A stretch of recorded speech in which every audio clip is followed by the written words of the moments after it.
Shalom semuanya. Pernahkah kita merindukan seseorang yang sangat kita kasihi? Apa yang kita lakukan ketika kita merindukan seseorang tersebut? Kita pasti menanti-nantikan suatu perjumpaan dengan orang itu. Dan apa yang kita rasakan ketika perjumpaan itu sudah terjadi? Kita pasti merasa puas dan rasa rindu kita itu terpenuhi. Lalu bagaimana ketika kita merindukan Tuhan? Apa yang kita lakukan ketika kita merindukan Tuhan, menantikan Tuhan di dalam hidup kita? Yesaya 40 ayat yang ke-31 berbunyi demikian. Tetapi orang-orang yang menanti-nantikan Tuhan mendapat kekuatan baru. Mereka seumpama Raja Wali yang naik terbang dengan kekuatan sayapnya. Mereka berlari dan tidak menjadi lesu. Mereka berjalan dan tidak menjadi lelah. Firman Tuhan ini mengatakan kepada setiap kita bahwa orang-orang atau kita yang menanti-nantikan Tuhan itu akan mendapatkan kekuatan baru.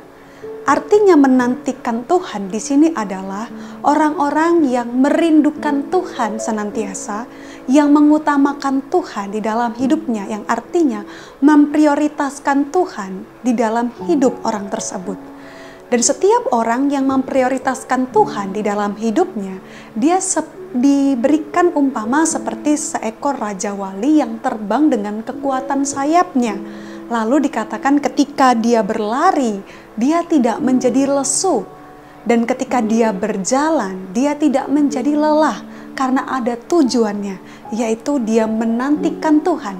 Dan ketika dia mendapatkan itu, ada suatu kelegaan di dalam hatinya, ada suatu kepuasan. Demikian juga dengan setiap kita orang percaya.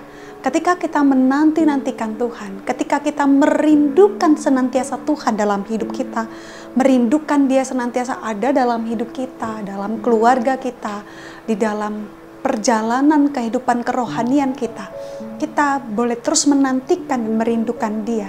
Ada suatu kepuasan dan kelegaan dan suatu keyakinan bahwa Tuhan tidak pernah meninggalkan kita. Maka meskipun kita lelah, letih, lesu, dan bahkan ketika kita merasa sudah tidak punya kekuatan, tapi karena kita punya tujuan, kita akan tetap merasakan suatu damai sejahtera dan kelegaan. Untuk itu sebagai seorang yang menanti-nantikan Tuhan senantiasa, percayalah bahwa Dia ada senantiasa buat kita dan Dia akan memberikan kelegaannya buat kita. Asalkan maukah kita senantiasa rindu dan mengutamakan Dia di dalam hidup kita. Mari kita berdoa. Terima kasih Tuhan karena Engkau mengasihi kami dengan begitu luar biasa. Ajar kami untuk senantiasa merindukan Engkau dan mengutamakan Engkau dalam hidup kami.